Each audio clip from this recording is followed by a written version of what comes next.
Jaya Radha Madhava Punya Vihari.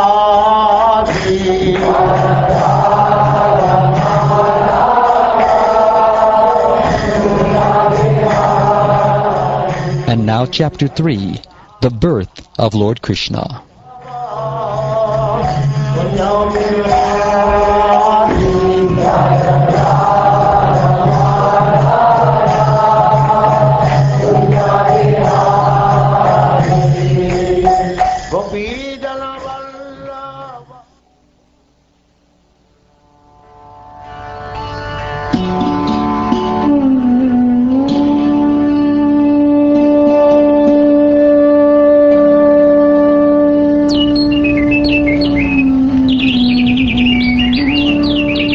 Goswami said, "Thereafter, at the auspicious time for the appearance of the Lord, the entire universe was surcharged with all the qualities of goodness, beauty, and peace. The constellation Rohini appeared, as did stars like Ashvini. The sun, the moon, and the other stars and planets were very peaceful. All directions appeared extremely pleasing, and the beautiful stars twinkled in the cloudless sky. Decorated with towns, villages, mines, and pasturing grounds, the earth seemed all auspicious. The rivers flowed with clear water, and the lakes and vast reservoirs, full of lilies and lotuses, were extraordinarily beautiful. In the trees and green plants, full of flowers and leaves, pleasing to the eyes, birds like cuckoos and swarms of bees began chanting with sweet voices for the sake of the demigods.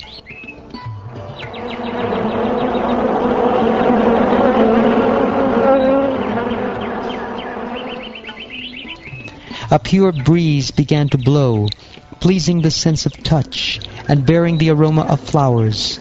And when the Brahmins engaging in ritualistic ceremonies ignited their fires according to Vedic principles, the fires burned steadily, undisturbed by the breeze. Thus when the birthless Lord Vishnu, the Supreme Personality of Godhead, was about to appear, the saints and Brahmins, who had always been disturbed by demons like Kamsa and his men, felt peace within the core of their hearts, and kettle drums simultaneously vibrated from the upper planetary system.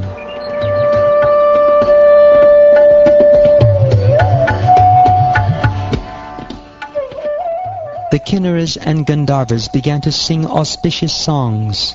The Siddhas and Chadanas offered auspicious prayers, and the Vidyadharis, along with the Apsaras, began to dance in jubilation.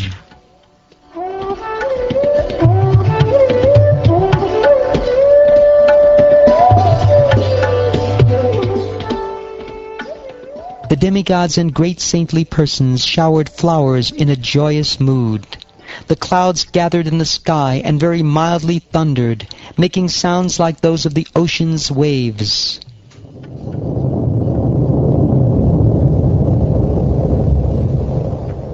Then the Supreme Personality of Godhead, Vishnu, who is situated in the core of everyone's heart, appeared from the womb of Devaki in the dense darkness of night, like the full moon rising on the eastern horizon, because Devaki was of the same category as Sri Krishna. Vasudeva then saw the newborn child, who had very wonderful lotus-like eyes, and who bore in his 4 hands the 4 weapons, Shankha, Chakra, Gada, and Padma. On his chest was the mark of Srivatsa, and on his neck the brilliant Kaustubha gem. Dressed in yellow, his body blackish like a dense cloud, his scattered hair fully grown, and his helmet and earrings sparkling uncommonly with the valuable gem Vaidurya, the child, decorated with a brilliant belt, armlets, bangles, and other ornaments, appeared very wonderful. When Vasudeva saw his extraordinary son, his eyes were struck with wonder. In transcendental jubilation, he mentally collected 10,000 cows and distributed them among the Brahmins as a transcendental festival. O Maharaj Pariksit, descendant of King Bharat, Vasudeva could understand that this child was the Supreme Personality of Godhead, Narayan. Having concluded this without a doubt, he became fearless. Bowing down with folded hands and concentrating his attention, he began to offer prayers to the child, who illuminated his birthplace by his natural influence. Vasudeva said, "My Lord, you are the Supreme Person, beyond material existence, and you are the Supersoul. Your form can be perceived by transcendental knowledge, by which you can be understood as the Supreme Personality of Godhead. I now understand your position perfectly. My Lord, you are the same person who in the beginning created this material world by his personal external energy. After the creation of this world of three gunas, sattva, rajas, and tamas, you appear to have entered it, although in fact you have not. The Mahatattva, the total material energy, is undivided, but because of the material modes of nature, it appears to separate into earth, water, fire, air, and ether. Because of the living energy, or Jiva Bhuta, these separated energies combine to make the cosmic manifestation visible. But in fact, before the creation of the cosmos, the total energy is already present. Therefore, the total material energy never actually enters the creation. Similarly, although you are perceived by our senses because of your presence, you cannot be perceived by the senses, nor experienced by the mind or words. With our senses, we can perceive some things, but not everything. For example, we can use our eyes to see, but not to taste. Consequently, you are beyond perception by the senses. Although in touch with the modes of material nature, you are unaffected by them. You are the prime factor in everything, the all-pervading, undivided Supersoul. For you, therefore, there is no external or internal. You never entered the womb of Devaki. Rather, you existed there already. One who considers his visible body, which is a product of the three modes of nature, to be independent of the soul, is unaware of the basis of existence, and therefore he is a rascal. Those who are learned have rejected his conclusion because one can understand, through full discussion, that with no basis in soul, the visible body and senses would be insubstantial. Nonetheless, although his conclusion has been rejected, a foolish person considers it a reality. O my Lord, learned Vedic scholars conclude that the creation, maintenance, and annihilation of the entire cosmic manifestation are performed by you, who are free from endeavor, unaffected by the modes of material nature, and changeless in your spiritual situation. There are no contradictions in you, who are the Supreme Personality of Godhead, Parabrahman. Because the three modes of material nature, sattva, rajas, and tamas, are under your control, everything takes place automatically. My Lord, your form is transcendental to the three material modes. Yet for the maintenance of the three worlds, you assume the white color of Vishnu in goodness. For creation, which is surrounded by the quality of passion, you appear reddish. And at the end, when there is a need for annihilation, which is surrounded by ignorance, you appear blackish. O my Lord, proprietor of all creation, you have now appeared in my house, desiring to protect this world. I am sure that you will kill all the armies that are moving all over the world under the leadership of politicians who are dressed as Kshatriya rulers, but who are factually demons. They must be killed by you for the protection of the innocent public.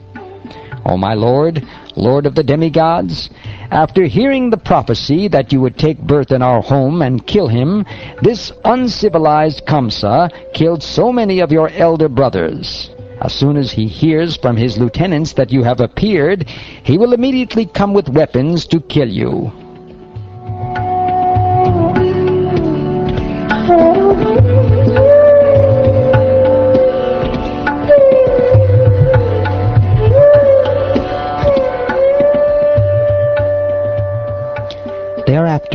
Having seen that her child had all the symptoms of the Supreme Personality of Godhead, Devaki, who was very much afraid of Kamsa and unusually astonished, began to offer prayers to the Lord. Sri Devaki said, "My dear Lord, there are different Vedas, some of which describe you as unperceivable through words and the mind. Yet you are the origin of the entire cosmic manifestation. You are Brahman, the greatest of everything, full of effulgence like the sun. You have no material cause. You are free from change and deviation, and you have no material desires. Thus the Vedas say that you are the substance. Therefore, my Lord, you are directly the origin of all Vedic statements, and by understanding you, one gradually understands everything. You are different from the light of Brahman and Paramatma, yet you are not different from them. Everything emanates from you. Indeed, you are the cause of all causes, Lord Vishnu, the light of all transcendental knowledge.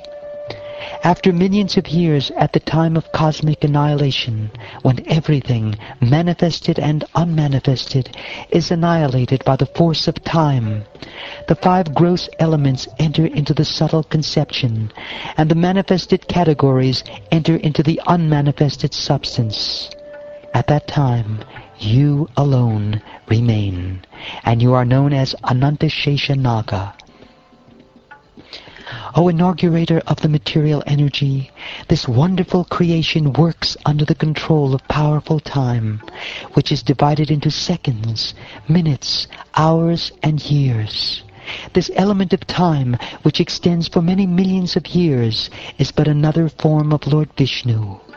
For your pastimes, you act as the controller of time, but you are the reservoir of all good fortune. Let me offer my full surrender unto your lordship. No one in this material world has become free from the 4 principles of birth, death, old age, and disease, even by fleeing to various planets. But now that you have appeared, my Lord, death is fleeing in fear of you, and the living entities, having obtained shelter at your lotus feet by your mercy, are sleeping in full mental peace.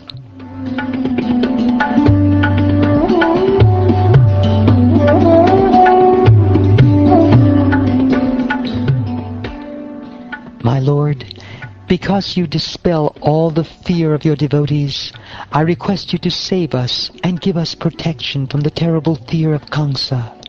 Your form as Vishnu, the Supreme Personality of Godhead, is appreciated by yogis in meditation. Please make this form invisible to those who see with material eyes. O Madhusudana, because of your appearance, I am becoming more and more anxious in fear of Kamsa. Therefore, please arrange for that sinful Kamsa to be unable to understand that you have taken birth from my womb. O my Lord, you are the all-pervading, Supreme Personality of Godhead, and your transcendental 4-armed form, holding conch shell, disc, club, and lotus, is unnatural for this world. Please withdraw this form and become just like a natural human child, so that I may try to hide you somewhere. At the time of devastation, the entire cosmos, containing all created, moving, and non-moving entities, enters your transcendental body and is held there without difficulty. But now this transcendental form has taken birth from my womb. People will not be able to believe this, and I shall become an object of ridicule. My dear mother, best of the chaste, in your previous birth, in the Svayambhuva millennium, you are known as Prishni, and Vasudeva, who was the most pious Prajapati, was named Sutapa. When both of you were ordered by Lord Brahma to create progeny, you first underwent severe austerities by controlling your senses. My dear father and mother, you endured rain, wind, strong sun, scorching heat, and severe cold, suffering all sorts of inconvenience according to different seasons. By practicing pranayama to control the air within the body through yoga, and by eating only air and dry leaves fallen from the trees, you cleansed from your minds all dirty things. In this way, desiring a benediction from me, you worship me with peaceful minds. Thus you spent 12,000 celestial years performing difficult activities of tapasya in consciousness of me, or Krishna consciousness. O sinless Mother Devaki, after the expiry of 12,000 celestial years, in which you constantly contemplated me within the core of your heart with great faith, devotion, and austerity, I was very much satisfied with you. Since I am the best of all bestowers of benediction, I appeared in the same form as Krishna to ask you to take from me the benediction you desired. You then expressed your desire to have a son exactly like me. Being husband and wife, but always sonless, you were attracted by sexual desires, for by the influence of Devamaya, transcendental love, you wanted to have me as your son. Therefore you never desired to be liberated from this material world.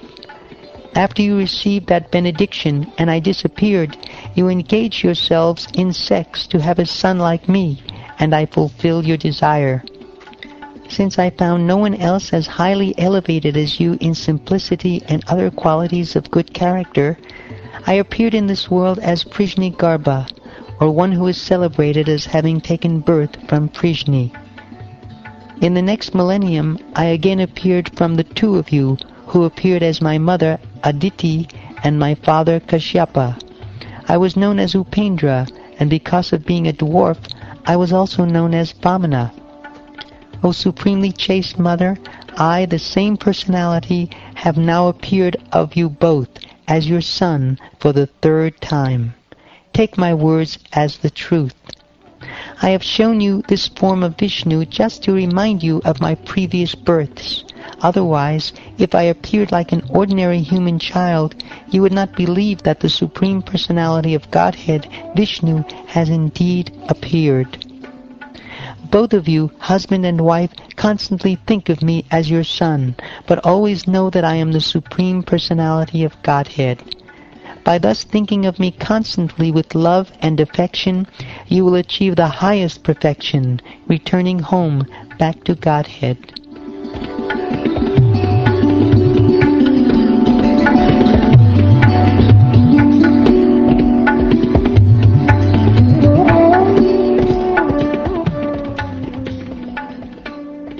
After instructing his father and mother, the Supreme Personality of Godhead, Krishna, remained silent.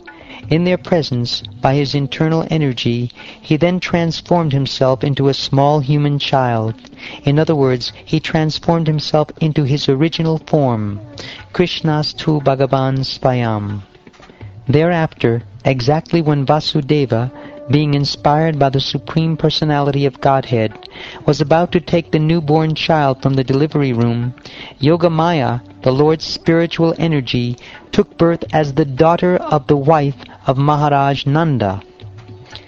By the influence of Yogamaya, all the doorkeepers fell fast asleep, their senses unable to work, and the other inhabitants of the house also fell deeply asleep. When the sun rises, the darkness automatically disappears. Similarly, when Vasudeva appeared, the closed doors, which were strongly pinned with iron and locked with iron chains, opened automatically.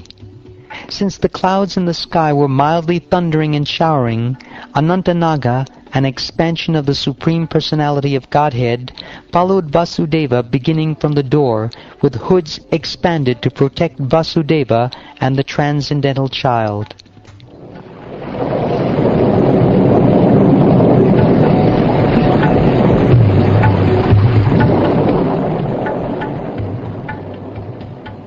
Because of constant rain sent by the demigod Indra, the river Yamuna was filled with deep water, foaming about with fiercely whirling waves. But as the great Indian Ocean had formerly given way to Lord Ramchandra, by allowing him to construct a bridge, the river Yamuna gave way to Vasudeva and allowed him to cross. When Vasudeva reached the house of Nanda Maharaj, he saw that all the cowherd men were fast asleep. Thus he placed his own son on the bed of Yashoda, picked up her daughter, an expansion of Yogamaya, and then returned to his residence, the prison house of Kamsa. Vasudeva placed the female child on the bed of Devaki, bound his legs with the iron shackles, and thus remained there as before. Exhausted by the labor of childbirth, Yashoda was overwhelmed with sleep and unable to understand what kind of child had been born to her.